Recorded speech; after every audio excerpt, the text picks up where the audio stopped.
नमस्कार। आज के इस ई लेक्चर में हम बात करेंगे equivalent modulus of a compound bar. पिछले क्लास में हमने बात की थी कि एक कंपाउंड बार है, उसका इक्विवेलेंट मॉडुलस ऑफ इलास्टिसिटी क्या होता है, तो उसके लिए अपने एक फॉर्मूला ड्राइव किया था। आज हम उस फॉर्मूले पे बेस्ड न्यूमेरिकल करेंगे। तो आज हमारे पास में एक प्रॉब्लम है कि एक कंपाउंड बार है जो एल्यूमिनियम अलॉय और स्टील स्ट्रिप से मिला के बनाई गई है कि एक स्टील की स्ट्रिप है जिसको दो एल्यूमिनियम अलॉय स्ट्रिप्स के बीच में लगाकर एक कंपाउंड बार बनाई गई है और उसका क्रॉस सेक्शन है 40/8 + 8 + 8 24। तो यहाँ दो एल्यूमिनियम अलॉय स्ट्रिप्स हैं जिनके बीच में एक स्टील स्ट्रिप्स लगाई गई है और जिनकी साइज है 40 × 8 mm। तो जो कंपाउंड बार है उसका क्रॉस सेक्शन अपने पास में बना 40 × 24 mm²। अब हमें इस कंपाउंड बार का इक्विवेलेंट मॉडुलस ऑफ इलास्टिसिटी यानी कि ई कंपाउंड बार निकालना है और दूसरा इसकी इलास्टिक लिमिट भी अपने को कैलकुलेट करनी है। इस कंपाउंड बार की इलास्टिक लिमिट भी अपने को कैलकुलेट करनी है। तो सबसे पहले अपने यहां देखते हैं कि अपने को गिवन डेटा क्या क्या है। तो सबसे पहले यहाँ गिवन डेटा है अपने पास में जो एल्यूमिनियम अलॉय है उसकी डायमेंशन है और स्टील स्ट्रिप है उसकी डायमेंशन है। दूसरा जो स्टील का मॉडुलस ऑफ इलास्टिसिटी है उसकी वैल्यू है 2.04 × 10⁵ Nm/mm² और एल्यूमिनियम अलॉय है उसका मॉडुलस ऑफ इलास्टिसिटी है 0.612 × 10⁵ Nm/mm²। और इसके साथ साथ में अपने को ये जो दोनों एलॉय और स्टील है इनकी इलास्टिक लिमिट्स भी अपने को दी हुई है। तो स्टील की इलास्टिक लिमिट है 230 Nm/mm² और एलॉय की है 50 Nm/mm²। अब अपने को इस सेक्शन का, इस कंपाउंड बार का ई कैलकुलेट करना है और इलास्टिक लिमिट कैलकुलेट करनी है। तो सबसे पहले हम बात करते हैं इलास्टिक लिमिट की। तो कंपाउंड बार की इलास्टिक लिमिट वो स्ट्रेस होता है जिसमें कि कोई सा भी मेंबर, चाहे एलॉय हो या स्टील हो, वो अपनी इलास्टिक लिमिट को क्रॉस कर जाए और फेल हो जाए। तो यहां हम अपने को इसकी कंबाइंड इलास्टिक लिमिट कैलकुलेट करनी है। तो अपने सबसे पहले इसका ई कैलकुलेट करते हैं। तो अपने पास जो ई का कंपाउंड बार का ई आता है वो था E1 A1 E2 A2 और A1 + A2। और इस केस में ये हो जाएगा E steel A steel plus E alloy A alloy और area of steel plus area of alloy. तो ये ई की वैल्यू आएगी। अब यहां पे अपने को देखना है तो एरिया ऑफ स्टील कितना है, AS = स्टील की एक स्ट्रिप है 40 × 8 320 mm² और एरिया ऑफ एलॉय कितना है, दो तो स्ट्रिप है इंटू 40 × 8 640 mm²। अब ये कोरस्पॉन्डिंग वैल्यूज इसमें पुट करने पे, समीकरण ए में रखने पे E = 2 ×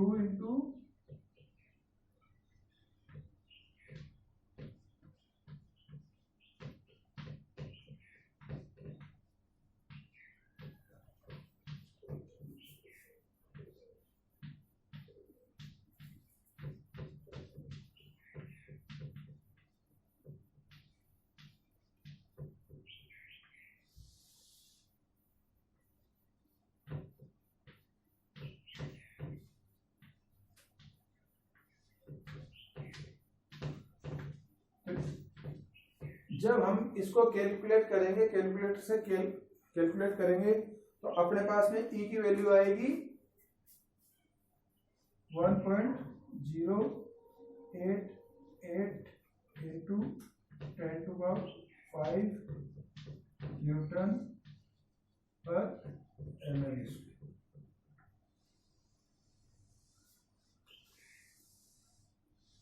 तो यहां अपन ने जो ई की वैल्यू या मॉडुलस की वैल्यू जो है वो है 1.088 into 10⁵ न्यूटन पर mm²। तो अपना जो कंपाउंड बार है उसमें ई की वैल्यू जो है अपने पास में वो ये आ गई। ये अपना फर्स्ट आंसर होगा। ये हो गया आंसर फर्स्ट। तो ई की वैल्यू अपन ने कैलकुलेट कर ली। अब हम चलते हैं इलास्टिक लिमिट की ओर। अब मान लेते हैं कि इसकी जो इलास्टिक लिमिट है वो है P। लेट P इज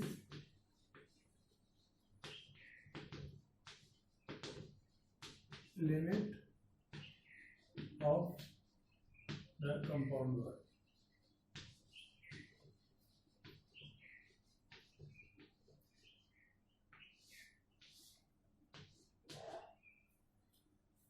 तो ये इसकी इलास्टिक लिमिट है।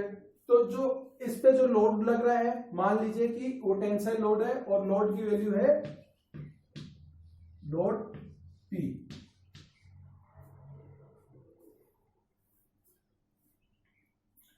तो सबसे पहले अपने देखेंगे कि इसका डिफॉर्मेशन जो होगा वो होगा deformation delta S upon ES equals to PA upon EA। ये अपने को पता है कि delta S equals to delta LOS। तो इस इक्वेशन से अपने पास में आ गया PS equals to PA into ES upon EA। ये वैल्यू इसमें पुट करेंगे अपने 2.04 इंटू 10⁵ इक्वल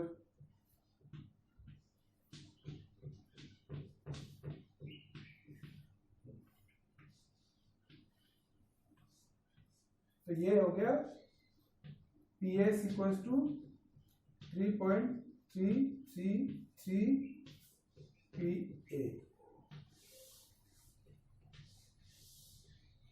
ये नंबर 2।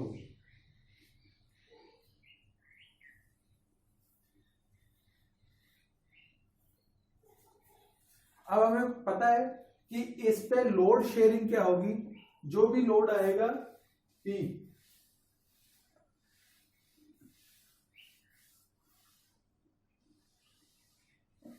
जो लोड आ रहा है P equals to PS AS plus PA AA। तो इसमें ये वैल्यू पुट करेंगे अपने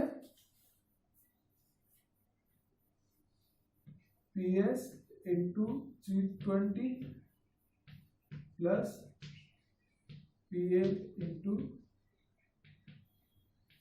640 और समीकरण 2 से PS की वैल्यू इसमें रखेंगे तो 3.333 PA इंटू 320 प्लस 640 PA। तो जब इसको सोल्व करेंगे अपने पास में आएगा P इक्वल्स टू 1706.7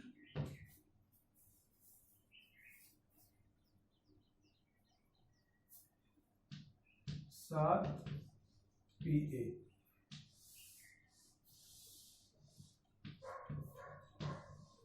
और इसी प्रकार अपने PA की वैल्यू रख देंगे डिवाइडेड बाय ये तो P इक्वल्स टू 512 PS।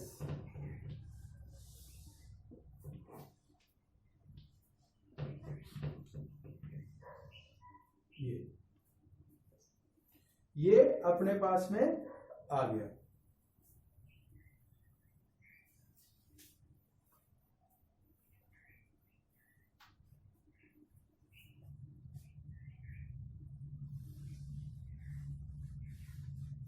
अब हम देखते हैं कंपाउंड बार के लिए।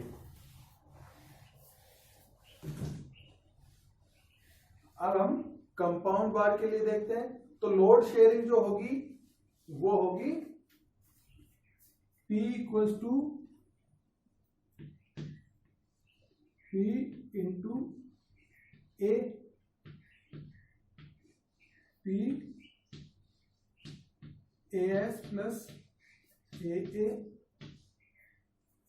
तो ये हो जाएगी अपने पास में P 320 प्लस 640 960 P।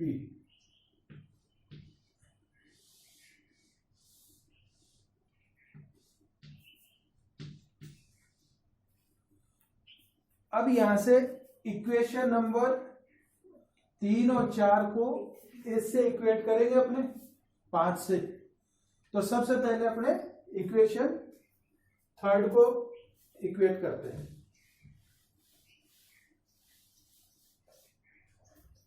इक्वेशन 3 को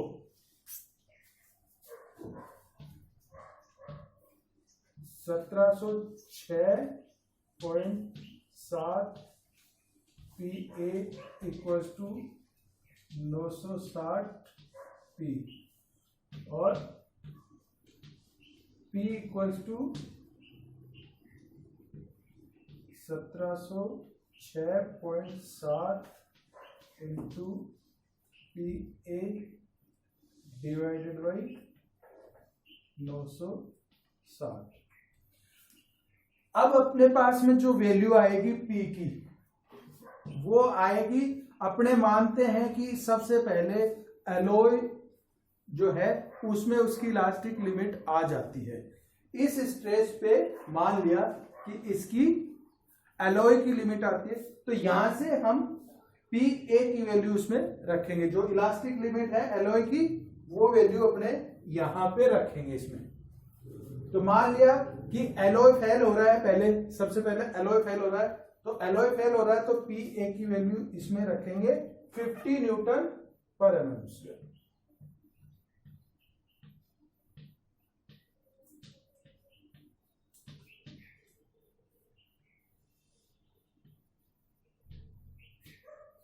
और इसको जब सॉल्व करेंगे तो P की वैल्यू अपने पास में आएगी P इक्वल्स टू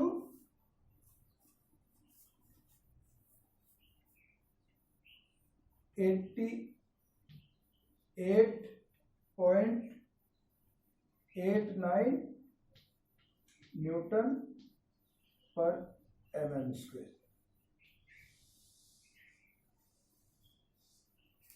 तो अपने पास में P की वैल्यू आई 88.89 न्यूटन पर mm स्क्वायर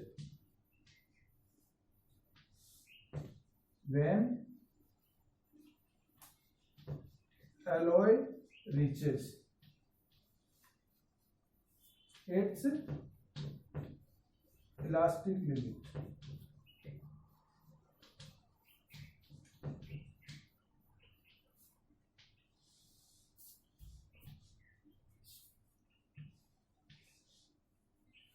तो जब एलॉय अपनी इलास्टिक लिमिट पे पहुंच जाएगा तो उस केस में कंपाउंड बार की जो इलास्टिक लिमिट होगी वो होगी 88.89 न्यूटन पर mm स्क्वायर। अब दूसरा केस अपने देखते हैं कि स्टील अपनी इलास्टिक लिमिट पे पहुंच जाता है, तो उस केस में क्या होगा।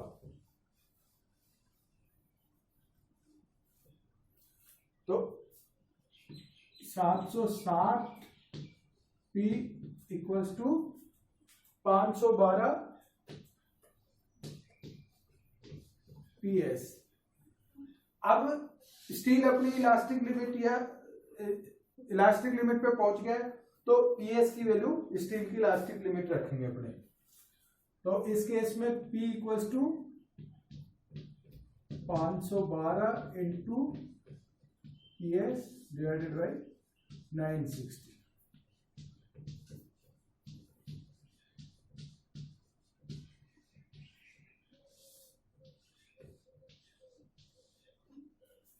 जब आप इसको सोल्व करते हैं तो अपने पास में P की वैल्यू आती है P इक्वल्स टू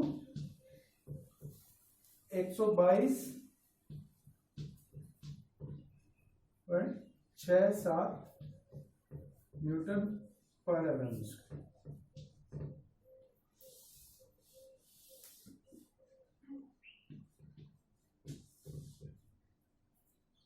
या हम बार बार कह रहे हैं कि ये जो कैलकुलेशन हम कर रहे हैं इसको आप अपने कैलकुलेटर से वापस क्रॉस चेक करें, कहीं एरर होने की संभावनाएं रहती हैं, तो आप उसको क्रॉस चेक करें। तो अब P की वैल्यू अपने पास में दो आ गई। एक तो आई है जब steel when steel reaches it's elastic limit. जब स्टील अपनी इलास्टिक लिमिट पे आता है, जब तो जो कंपाउंड बार है उसकी जो इलास्टिक लिमिट है वो है 122.67 न्यूटन पर mm स्क्वायर, और जब एलॉय अपनी इलास्टिक लिमिट पे आता है तब कंपाउंड बार की इलास्टिक लिमिट जो होती है वो होती है 88.89 न्यूटन पर mm स्क्वायर। अब सवाल ये उठता है कि हम इनमें से कौन सी वैल्यू को इस कंपाउंड बार की इलास्टिक लिमिट के रूप में लेंगे। तो डिजाइन में हम देखते हैं कि जो लोअर साइड में जो वैल्यू होती है उस वैल्यू को हम लेते हैं। अगर हम इस वैल्यू को लेंगे तो जैसे इस लेवल पे आएंगे स्ट्रेसेस, तो एलॉय अपनी इलास्टिक लिमिट को क्रॉस कर जाएगा और कंपाउंड बार फेल हो जाएगी। तो इस केस में हम जो लोअर जो स्ट्रेंथ आती है उसको अपने कंपाउंड बार की इलास्टिक लिमिट डिक्लेयर करते हैं। तो यहां इस केस में हम इसको इसकी इलास्टिक लिमिट डिक्लेयर करेंगे। तो अपने पास में फाइनल आंसर क्या हुए, E की वैल्यू जो है कंपाउंड बार के मॉडुलस की वैल्यू है 1.088 इंटू 10⁵ न्यूटन पर mm स्क्वायर, और इसकी इलास्टिक लिमिट है P इक्वल्स टू 88.89 न्यूटन पर mm स्क्वायर। ये अपने फाइनल आंसर हो गए। तो जो गिवन प्रॉब्लम है उस प्रॉब्लम का जो फाइनल आंसर है कि इस कंपाउंड बार का मॉडुलस ऑफ इलास्टिसिटी है वो तो है 1.088 इंटू 10⁵ न्यूटन पर mm स्क्वायर, और इस कंपाउंड बार की जो इलास्टिक लिमिट है वो है 88.89 न्यूटन पर mm स्क्वायर। और इस लेवल पे जब स्ट्रेसेस आ जाएंगे तो एलॉय जो है वो अपनी इलास्टिक लिमिट को क्रॉस कर जाएगा। तो इसलिए ऐसी जो प्रॉब्लम्स हैं उनको इस प्रकार से अपने को सॉल्व करना है।